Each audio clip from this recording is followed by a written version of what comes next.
Today we're joined by Noah Tucker, aka Noah Tuck, who went from running stores doing 100k per week to running Social Snowball, a Shopify app helping you turn your customers into affiliates. In this episode, we talked about his transition from e-commerce to SaaS, what made him start Social Snowball, and actionable tips on how you can turn your customers into an army of affiliates. Let's get right into the episode. All right, welcome to the new episode of eCom Insider Talk by Agency GR. Today we're joined by none other than Noah, the founder of Social Snowball. So, hey Noah, happy to have you here. And maybe to start off, you can give a quick intro about you to our audience. Who are you? What do you do? And then we can dive into the main topics. For sure, yeah. Thank you guys for having me. I'm the founder of Social Snowball. It's an affiliate marketing SaaS platform for e-commerce brands. My background, I come from the merchant side of the e-commerce world. So for a little over 5 years before building Social Snowball, I was, really right out of high school, got into it, was building stores, doing a lot of marketing services for stores that I was building, and even eventually as a consultant. So a lot of paid advertising, and a lot of building affiliate programs, which is kind of what ended up snowballing, no pun intended, into me building a software around that. I was in the eCom space, building stores, doing consulting. To make a really long story short, I was very unhappy with the existing affiliate tools that were out there for the Shopify ecosystem. And, there's a lot of specific features and functionality that just seemed obvious that should exist that didn't exist. And there was a lot of poor user interface and just a lot of, we could dive more into this, I'm sure. But basically I wanted to build something that was better. And that's kind of how the idea started for Social Snowball. Amazing, man. Really interested to dive deeper into this during this podcast. Maybe we could take it all the way back to your beginnings. Like, how did you even get started in the online space, in the business space? As far as I know, you started with e-commerce. Maybe you can talk about like, how did you get into e-commerce and what made you actually switch from e-com over to SaaS? And yeah. To go all the way back to the e-com days, this was like right out of high school, the summer between when I graduated from high school and then I was about to start as a freshman at University of Miami. And, I was always hungry, taking different jobs, trying to make money, but I was working on a fishing boat at the time. It was like the highest paying job I could find. And I had some friends that were visiting and they had drop shipping stores. And this is like, 2016, 2017. So I've never heard of it. It wasn't like as mainstream as it is now. And they were just, posting on Instagram, just doing like organic content, making like a couple $100 a day. And I was like, wow, if I can make a couple $100 a day, I'd surely not have to work on this fishing boat anymore. And this looks really cool. And I'm like, already into the online world. So like, I'll give it a shot. So I told them like, look, if you could just like help me just get the basics set up, like I guarantee like I will run with this and do well with it. So they helped me build a store. It was really simple, just like selling bikinis and rompers. And then I just started posting on Instagram. Like every sale I got on that store was just from manually doing Instagram things, like following and unfollowing people, DMing people manually to become an ambassador. And then just like sending DMs just to anyone and everyone, like just really being scrappy, posting very consistently, but I didn't even know about bots that could do this. So I was doing it all manually. And it ended up doing okay. I think in the next like 3 months, it did like a couple $1,000s in sales, but I was like, you know what, this is really cool. It's not life-changing money, but I'm really intrigued by it. So I kind of got a taste of it there. And then once I started school at University of Miami, I met some other people who were drop shipping. This one kid in particular, Will, he ended up being a super close friend of mine. He was drop shipping and he had this method of getting traffic that I never heard of before, and I never knew paid ads or anything, but he was basically using Twitter influencers to retweet his tweets. And he was getting way more sales than I was. He was doing like $1,000 a day in revenue on his store. And I was like, that is insane. I need to try this. So I tried it and it ended up not working. And then I ended up building another store and then I tried it again. And then it ended up working really well. And I was doing like the free plus shipping model back then, which like, these are like the early days of that. So I was doing the free plus shipping model on Twitter with these influencers, and it was, starting to do really well. And I started to do like, $500 a day, $800 a day, $1,000 a day, like $1,500 a day. Cause I just kept buying more of these Twitter ads because it was just working so well. And, that's when I started to really see like the value in what I was doing. And I realized this actually could be pretty life-changing because, as a freshman in college, let's say I profited like 10 grand that month, which is probably like right around what I did. That was like the coolest thing in the world. That was like the most life-changing possibility ever. And I was buying Ubers and buying people drinks. And I thought I was the shit. And then, that store ended up dying out because I was just doing the same ads with the same influencers over and over again for, a month or so. And then, it didn't get too much further than that.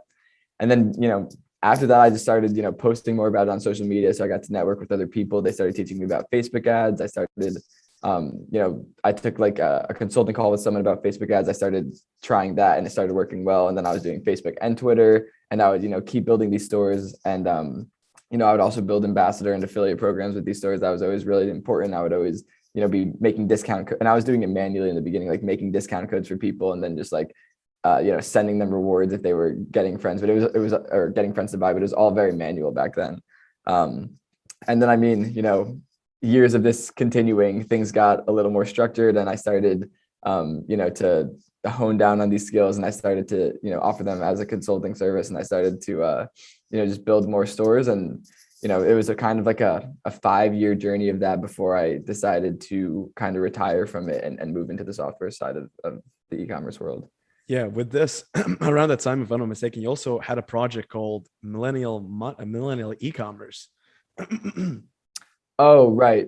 I mean, that was something we never really launched. So basically, me and my friend Luca, we were like, oh, we should make a course teaching all this stuff. And like, I was never like one to be like the course guru, but I just saw like so many of my friends were doing so well with it. I was like, you know what, like I might as well give it a try. And so we built out this entire course over like the next month, and it was good, but we just never really did anything with it. Like we launched it, like we posted about it for like a week. And then I was just like, I don't like doing this. Like, I mean, we sold a good amount of them. We sold like maybe like 10 or 20, I don't know, like nothing crazy, but I was just like, this is not really fun for me. Like, I don't really want to take this path. And I saw so many other people doing that, and it was just like, it just wasn't really interesting to me. Like I couldn't just get excited about it. So I just like decided to not really move forward with that. So that was like maybe 2 weeks where that was live. And then we just were like, all right, enough of this.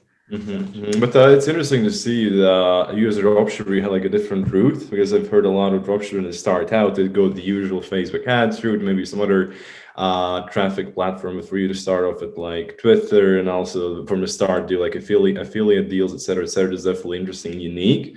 And I'm guessing like this is also then your gateway into SaaS, because maybe you're looking to automate this affiliate side of things, you're looking for apps, you didn't really find anything, and then you decide to start up your own thing. Was that the story, or was it like a different way for you to transition into SaaS? Essentially. So basically, like I said, in the very beginning, like early days when I had no idea what I was doing, I was just like basically making an affiliate program, but doing it completely manually. So I'd be going in Shopify, like writing codes, like DMing them with my fingers to people on Instagrams. It was like very manual. Eventually, like once I started like to get more systems in place, I was using software. So I played with the tools that existed. I played with the, the Refersion, Share Sales, Lead Dynos, Go App Pros, like all the popular, referral and affiliate apps in the Shopify space. But I mean, basically the issue that I saw with all these existing apps, and I used, pretty much all of them throughout these years, was that they basically either were affiliate programs or referral programs. And the affiliate program tools would be very focused on publishers and influencers. So it's meant for if you are partnering or collabing with someone who has like a big following or a big, like review site or blog or somewhere where they have an audience. That's what it was intended for. But it made it actually incredibly difficult for you to take that affiliate model and bring it to the customer level. And then the other thing that existed was referral programs, which are only intended for the customer level. And you would never use like this type of referral program with a big publisher or influencer. But the rewards that they would allow you to send for like as an incentive for referral were always loyalty rewards, meaning that if someone refers a friend, you get like $5 off your next purchase, which is cool. And that's like very helpful with loyalty. But it didn't do a good job maximizing customer acquisition, which when I was building these affiliate programs, my only goal was to maximize customer acquisition. I had other tools I would use for loyalty that I didn't want it to overlap. I wanted an affiliate program that was focused on customers and owned audiences that wasn't using loyalty as incentive, that was actually using the scalability of the affiliate model, which means cash payouts, as an incentive, because so people would be incentivized to keep referring friends over and over and over again, not just like I refer one friend, I get $10 off my next purchase. I'm not going to keep getting $10 discount codes, every time I refer a friend. I don't want 30 $10 off discount codes. So that was kind of like the problem. Like one, I mean, there's definitely a lot more than that, but that was like one of the main things that bothered me about the existing tech that was out there in the affiliate space. Beyond that, just like onboarding people into an affiliate program was really, really manual. There was like, I mean, if you look at like a reversion sign up form, it's super clunky and outdated, and you have to like apply and then submit an application. Then someone on the back end has to go and approve the account. It was just a very time consuming process. And I wanted customers to become affiliates easier. I just wanted that process to be easier. And I mean, I could definitely talk a lot more about like the lack of functionality and automation in these legacy tools, but I just kind of was very frustrated with them for many reasons. And like after feeling those pains myself and then speaking with other e-commerce founders in my circle, that's when I was like, okay, people are like actively looking for something better than what exists right now. A lot of people are having the same problems that I'm experiencing and are frustrated for the same reasons. Some people are frustrated for other reasons that are, similar enough that I just realized something better needed to exist. And that's kind of when I was like, okay, maybe this is, an opportunity. For sure. It's interesting that you went the traditional route. So you found something that you want to have for yourself. It didn't exist, so you made it, essentially like a gap in the market. But maybe you can give like a quick intro or like a quick three sentence summary of like what does exactly Social Snowball do, maybe for some of the listeners that are new to affiliate marketing. For me personally, I think Social Snowball is the best affiliate marketing app there is for Shopify. Maybe you can give like a quick intro to beginners. Yeah, I mean, like the highest level overview, it's an affiliate marketing platform, laser focused on direct to consumer e-commerce brands, and it focuses on converting your owned audiences and your customers into affiliates. So it's not, meant for those publishers or big influencers we were talking about before. It's meant for your customers and your owned audiences.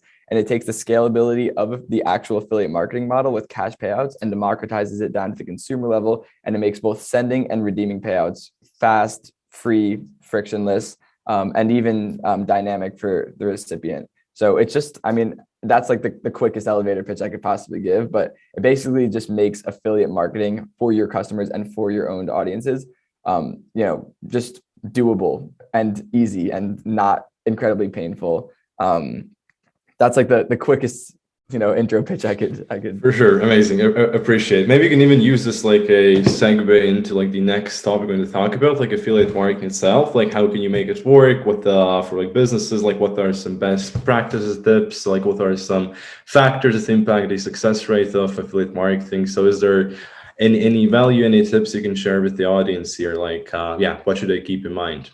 There's definitely a lot. I'd say like the most important concept that everyone needs to just wrap their head around is that everyone is an affiliate. We live in a world where everyone is an affiliate. The days of being exclusive about who can promote your brand and help you acquire new customers are far behind us. There's a lot of reasons for this, but one that everyone will agree upon is that the cost of paid ads to acquire a customer are getting really high. There is no reason you wouldn't want your customers to be able to go out and refer friends. And, it's a customer acquisition channel. And not only is it a customer acquisition channel, but it's a customer acquisition channel that you could control the CAC of.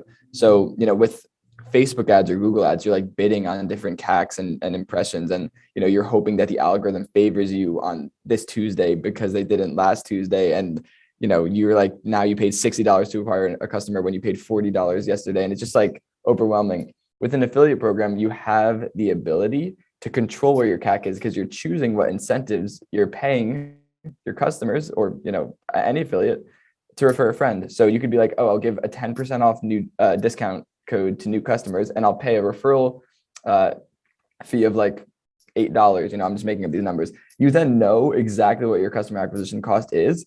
And it's either going to work or it's not. People are either going to be motivated to refer friends with those numbers or they're not, but it's never going to cost more than that. So you could kind of, tweak around those numbers and find a sweet spot where you're profitably acquiring customers on autopilot. And it'll never be more expensive than that. And there's no reason you wouldn't want that at the biggest scale possible. So with these other, referral and affiliate tools, it does things at a smaller scale because you're either using the affiliate model, but it's incredibly difficult to onboard customers into your affiliate program. So you just don't have that many customers in, or you're using a refer a friend program where you have all your customers involved, but not many people are referring friends because the incentives are loyalty. So nothing is really focused just on maximizing customer acquisition. And I mean, that's what Social Snowball makes it really easy to do. So first piece of advice, I know that I kind of went on a tangent there. You have to get into your mind that everyone is an affiliate. You don't want to be exclusive about who can promote your store. If someone has no followers if someone doesn't even have social media, they probably still have a friend. And if they like your product, they're going to recommend it to your friend. And you want to, one, incentivize them to do that. And two, track those referral sales, because if you're not tracking them, then it's just, attribution data loss as well. So there's a lot of, reasons why you'd want to consider everyone an affiliate. That's piece of advice number one. I could definitely get more tactical. Like, it's really important that you're integrating your affiliate program into your retention marketing channels. Since we're considering everyone an affiliate, we want to talk to everyone on the same channels that you're already talking to them on, but about your affiliate program. So if you're already sending in your email flows and SMS flows, if you're sending things like welcome series and obviously like abandoned cart, but even things like special birthday gift for you on your birthday, and you give them like a special discount code, things like that. Customers are used to being talked to on those channels. They're comfortable with it. It's normal. Every brand does it. Using that same concept with your affiliate program will only help it perform better. So I could get into more detail about this, but you definitely want to have a lot of follow-up touch points after someone joins your affiliate program in those retention channels. So the way Social Snowball helps you acquire affiliates is by converting every customer into an affiliate automatically. So, I never really talked about this so far on the show, but like the way it works is every time a new order comes in on your store, Social Snowball automatically creates them an affiliate account, takes the order data from Shopify to generate their affiliate account automatically. There's no extra steps that are needed from them. It'll generate their discount code or tracking link, and it'll give them that plus all their reward and other affiliate info natively on the thank you page. That's like one touch point, and the first touch point of a customer becoming an affiliate, and it's fully automated. There's no pop-ups. There's no enter your email here. There's no click here to get your discount code. It's a zero-click sign up. So that's the first touch point, and people will see that, and obviously that does well, but you don't want that to be the only touch point. So if you're already sending like a welcome series or post-purchase flow of some kind, you could include a content block in those sequences that's like, oh, by the way, reminder, here's your discount code. Every time you share it, we'll send you $10. Your friends will get 10% off. Don't forget about it. Or you could even create a separate email flow that has trigger events of when someone receives an order being like, hey, now you received your order, film a video with it and share your discount code. And every time someone buys with your code, we'll send you $10 or whatever. So there's a lot of opportunities to really embed your affiliate program into the existing content and flows that you're already sending in your lifecycle channels. And doing so is like really powerful. And the merchants that use Social Snowball that we see like really crush it are all doing that. And they're sending a lot. They're sending a lot of content. Hope you've been enjoying the podcast so far. Here's a word from our sponsor, ourselves. We'll audit your email and SMS marketing to see if and how it can be improved for free. Simply go to agencyjr.com/call. That's agencyj as in Jacob, R as in Reynes.com/call. And let's talk and see how we can make you more money. Now we also see TikTok organic being such a powerful tool. Like literally, if you run a brand for zero money down, you can get traffic to your site. And if you're using TikTok right now, just integrating that with Social Snowball and then teaching your audience how they can basically make money with their product, with their discount code by just basically filming UGC style content. You can even like maybe make a quick breakdown of like, hey, this is how you, for example, structure the video. You do this, you do that, you do that, you do that. And then like you can explain them like, for example, like, yeah, like you can even add the fame aspect to it as well. Because if that goes viral, like you go down to the people, the things that people care about. One's money, number two is fame. With TikTok organic, anyone can do it. It's not just limited to big brands. So this is a very, very good opportunity to integrate that together. Absolutely. And the affiliates always make the best UGC as well, because they're actually incentivized with money to make good content, because they make good content, it'll get more views. I mean, if we're talking TikTok at least, and people are more likely to buy. So it's not just like you're saying, hey, we'll give you like, leave a review or, make a UGC video and we'll like, send you a reward. It's like, make a UGC video. We're not going to send you a reward unless it actually gets you sales. So like, they're like, oh, okay, I can't just like half-ass this and like send them something and then they're going to send me like my $5 off code. They're like, I'm going to actually make good content that's actually going to convert, because if it doesn't, then I don't get paid anything. And I just made them content for free that they'll still use for ads. So there's like more incentive for them to actually make better performing content is what I'm saying. For sure. Yeah. Also, obviously, if you're going to make a video, you have to like the product as well. So it's a win-win scenario, of course. Reynes, want to mention something? I wanted to ask a tactical question. Noah, you have basically you see what all your customers are doing, the ones that are performing, the ones that are underperforming. What are the things that the ones that are performing are doing differently than the ones who are kind of like missing out and who are not doing it well with affiliates? Totally. I'd say, two things that come to the top of my head immediately are the incentive, or one thing is the incentives, at least.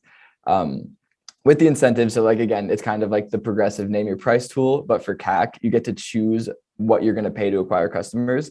You don't want to be stingy on this because brands like are really okay with paying unbelievably high customer acquisition costs for Facebook and Google.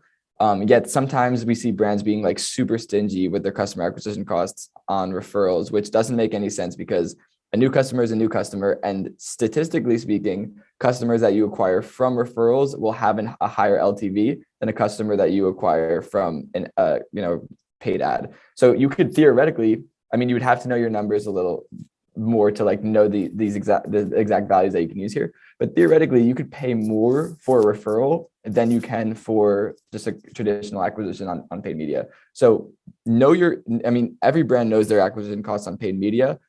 Don't just make up random numbers for the incentives that you're giving for referrals. You want to pay what you're already paying for customer acquisition on other channels, or at least what you could afford to be paying on other channels for customer acquisition. Don't be like stingy with it and be like, oh, but I could offer lower ones and still get away with it. Maybe you can. I'm not saying don't play around with the numbers, but don't be on the stingy side. Like the more you give, the more you get. Be generous with these incentives. That's one piece of advice. And then the other one I kind of already talked about, but it really is a needle mover, is integrating into these retention channels. So right now, Social Snowball has 2 native integrations for marketing channels. We have Klaviyo and Postscript. If you use any other marketing app like a MailChimp, or why you guys are fans of those two? Yes, okay, of course. Yeah, they're great. They're great. I used to use them all the time when I was, operating eCom stores too. But if you integrate with something else, like if you're using like a MailChimp or like an Attentive, we're building integrations with those. But we also can integrate with them right now through Zapier. So I'm sure most people know what Zapier is. We're on there. You could use that. But there's a lot of different types of content that I see brands sending through these retention channels, through these integrations. And like that is like really needle moving stuff. So we kind of talked about reminders already and different trigger events you could use for those, like when an order arrives, and even incentivizing people to make videos. But even like other types of content like does really well for this. So like educational content, we're kind of assuming everyone knows what an affiliate program is. Maybe most do, maybe 80% do, but 20% that don't, that's like really significant. So yeah, we have some merchants that are sending educational content, usually just like one simple email. It's like, hey, I know you already saw that you're enrolled in our affiliate program. We already created a code for you. Here's a little more detail about how it works. And then, people have questions. People always have questions. It's just like when they're shopping from your store and then everyone emails customer support the same questions over and over again. They're going to have questions about your affiliate program, but you could proactively answer those with content as well. So that's like something that helps a lot. And then, I've seen people take it further. I've seen people do competitions like affiliate of the month. Whoever makes the most money, like gets featured in the newsletter. And then it's like, this person made, $500 in cash this month. Here's how they did it. And then maybe like you interview that person and they get some pointers. And then that's like motivation for them because they get the clout. And it's also like inspiration for everyone else because they're like, wow, this person's making cake. I want to make cake too. I'm going to go harder at this. Yeah. Now. One quick question. Maybe this is like a quick answer. What do you see working better? Kind of like spammier offers that are more like make money online, like without product, et cetera, or like more laid back. This is like UGC, like for example, like if you refer a friend, you can get this, or is it like, ClickFunnels style, like, hey, refer us and the highest referral gets a car. Like which one, like which style works better typically, you see? To be really honest, every brand has its own voice and you just need to line it up with that. There's no one size fits all for this kind of thing. With Social Snowball and really any other, or at least most other affiliate platforms, you can customize all the messaging, all the styling, and the tech and the colors, of course, as well. For sure. There's no like you as a operator or owner of an e-commerce brand, what your brand's voice is. And if you can keep all the messaging consistent with that, which would include affiliate program messaging, that's what your customers are going to respond the best to. Of course. I mean, essentially to quickly boil everything down, I have like noted down the points you mentioned. Basically, quick actionable steps. Like first thing, correct me if I'm wrong, obviously, would be to target everybody. So everybody can be an affiliate. So don't just stick to your most engaged customers or VIP customers, basically target everybody. Second thing is implement it and integrate heavily into your retention channels. So email, SMS, blast them. Thirdly, obviously follow-ups. Don't be scarce on them. Make sure you follow up on the affiliate offers. Remind them about it. The more you remind, the better. The next one will be testing out incentives, or basically don't be stingy on them. See how high your cost of acquisition is to paid media. You can even have it at the same level. And thirdly, just be creative in terms of the promotions you do, or basically use the examples Noah just mentioned. Yeah, maybe I think that this would be like a good segue into the next topic, which is going to be slightly different, which I'm personally very curious about. It would be the difference between growing an e-commerce and a SaaS business. So first, like how similar, how different are they, and like how do you go about growing them? Is it like paid ads, or like how what's the story there? I mean, yeah, I mean, I'll preface this by saying I am definitely not an expert in SaaS growth. Like I've done decent, like I could definitely give myself a little credit. I've done pretty well. But I'm learning, I'm learning as I'm going. I'm figuring things out every day. But with eCom, from my experience, it was a little more focused. It was, I mean, and this is also circumstantial with like the resources that we currently have available for my SaaS. So other SaaS might be different. But with eCom, like it was very focused on paid ads. Very focused on paid ads, very focused on lifecycle marketing, because I wasn't running any sort of subscriptions. Personally, I know a lot of DTC brands are doing subscriptions now, but the products I was selling were not subscriptions. So it'd be a heavy focus in lifecycle marketing, getting repeat purchases, and a very heavy focus in paid ads and acquisition. That was like, when I was an e-commerce operator, that's what I'd fall asleep thinking about, and I'd wake up with a new idea. It was always something around like acquisition or retention, that kind of stuff.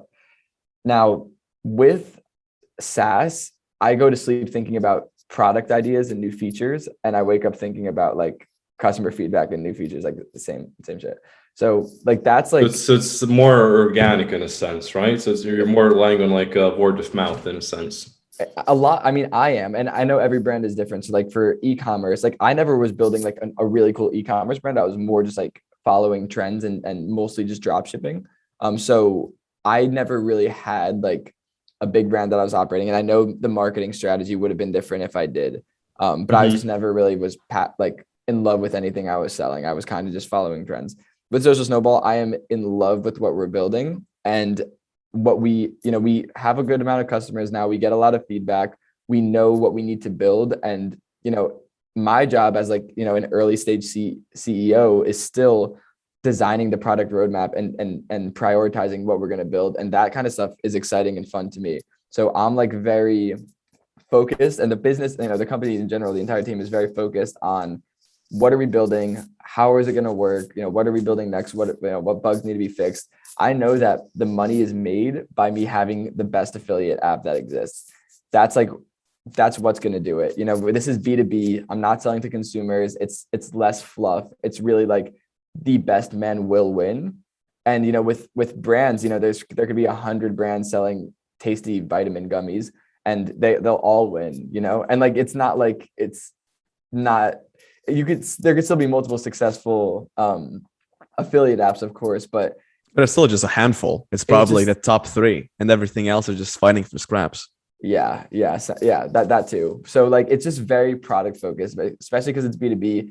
These business owners and operators aren't here for the fluff. They're here to make the best to use the best product and give the best experience to their customers and make the most money. Essentially, that's like a huge goal. And if I build the app that is able to do that, and if I continue to add features that people want and make it better, then it will win. And I'm not saying we neglect marketing, because we have spent and we will continue to spend on marketing, but 80+%, if not more, of the money that we've generated and the money that we've contributed into Social Snowball has been spent on making the product better. It's engineers, it's project managers, it's advisors, it's very product focused.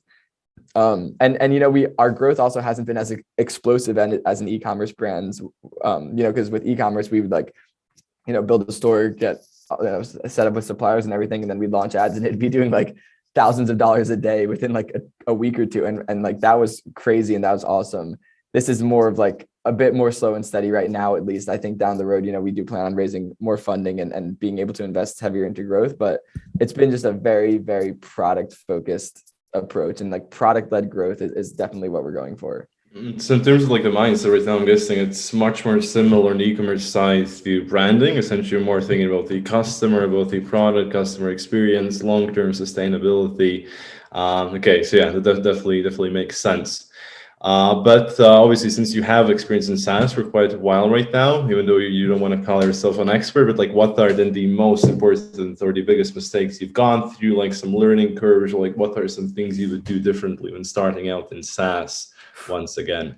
Yeah, I mean, the biggest one, and I think anyone who doesn't have like a startup or tech background like myself, 2-3 years ago, would make the same mistake that I did, because I was doing e-commerce. I had a little bit of money, so I could invest into like building something myself. I didn't need to like raise money right away. I think a lot of people that are in my position that want to transition to SaaS would make this mistake. And this is not an easy thing to do, but I really, really recommend that if you are looking to build a software product or any startup, you find a technical co-founder. A huge mistake that I made is that I started, I was like, oh, okay, I'll just hire an agency. I'll tell them exactly what we need to build. And I was very detailed in what I told them what we needed to build. But they told me it was going to take, and this is the first agency that we worked with. Like Social Snowball was barely an idea back then.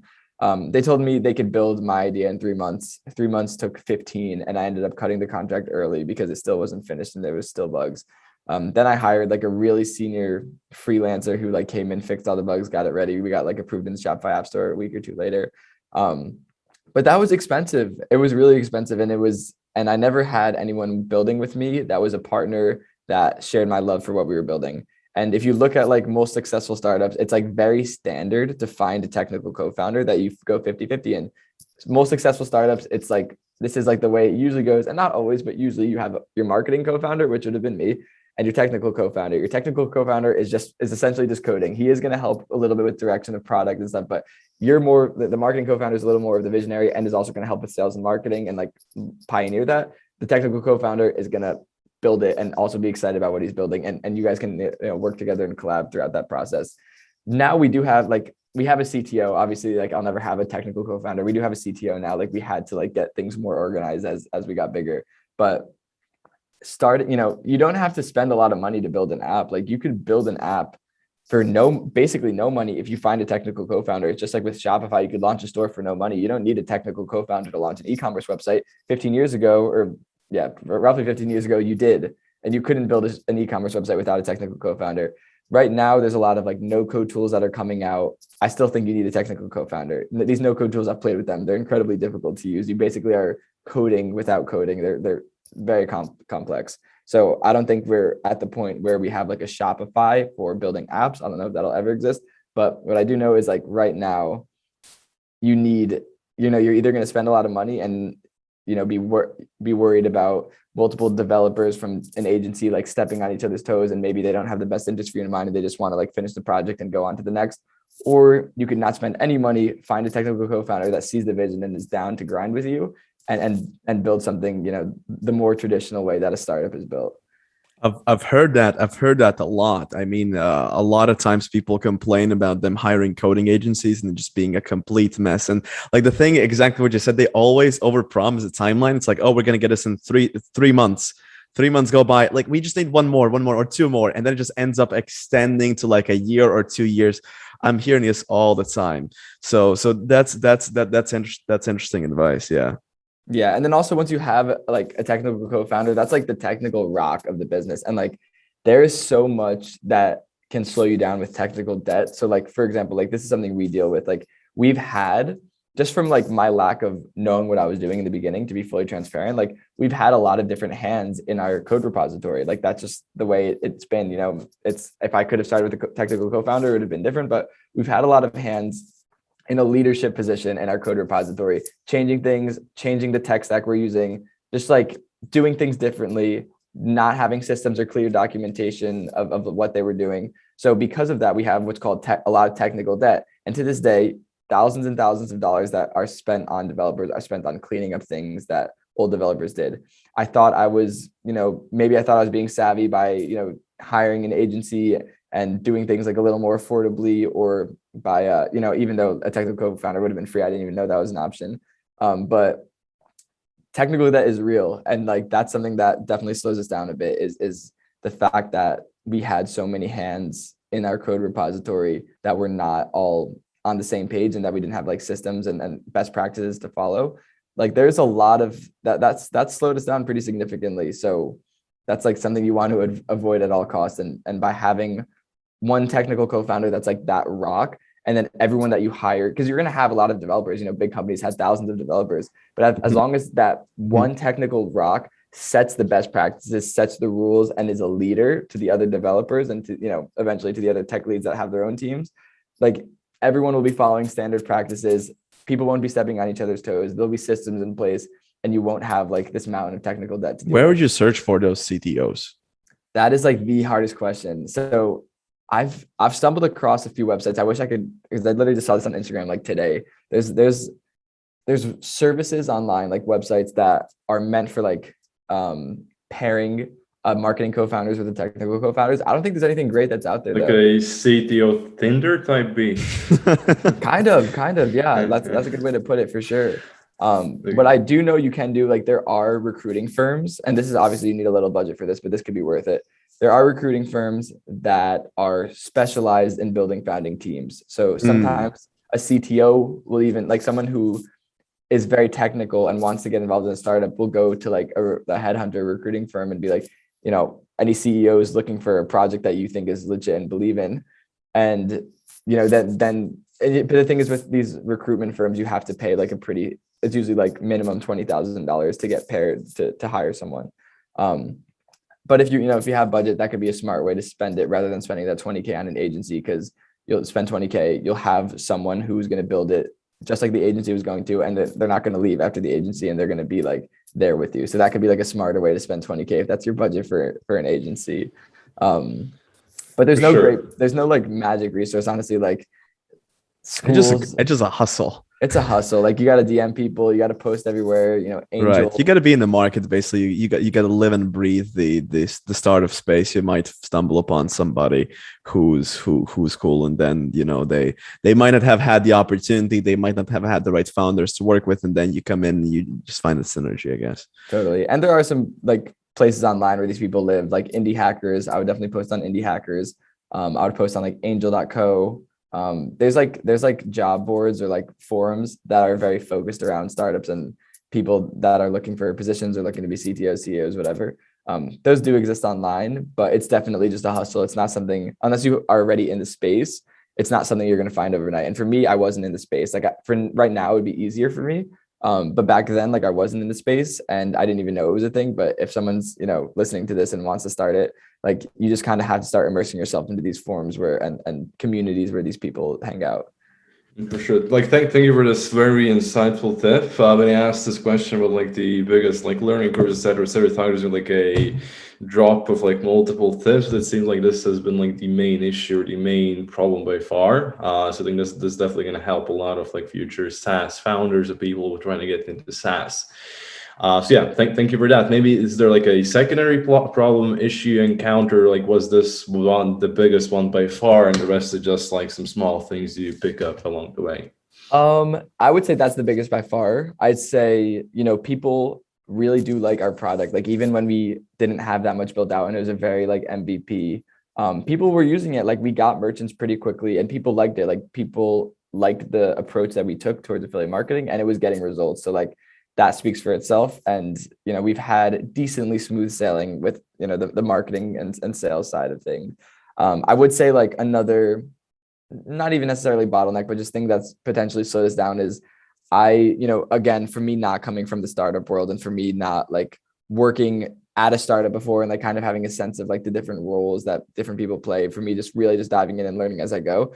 I've ended up having to learn a lot of things that I never even knew existed, things that I kind of like, I mean, not as much now, but it's still a little bit now, but like, especially like, in the beginning and for months after we launched, I'm working like legitimately like 5 full-time jobs, and I didn't even realize it. And I didn't even know some of these jobs existed. Like I didn't know what a product manager was like when I launched Social Snowball, but now like I know a good amount about product management, and like I could probably do a good, decent job as a product manager role for another company. Like I understand like the systems that are used and the tools that need to be used, and how to kind of build a roadmap and how to like work with the dev team on translating like customer feedback into like an actual task for them to complete. Like I ended up learning a lot of skills that I didn't even know existed. And I think, having like known a little bit more about those when I was diving into this could have been useful, but that's kind of just how it turned out. I think it's basically how like most of the businesses go when you basically start from zero. You go through all of the roles yourself, which is also kind of like a blessing in disguise, because then you know like what to hire, how to hire for these positions, how they should be, what they should be able to do, and so on. So this is definitely interesting to see.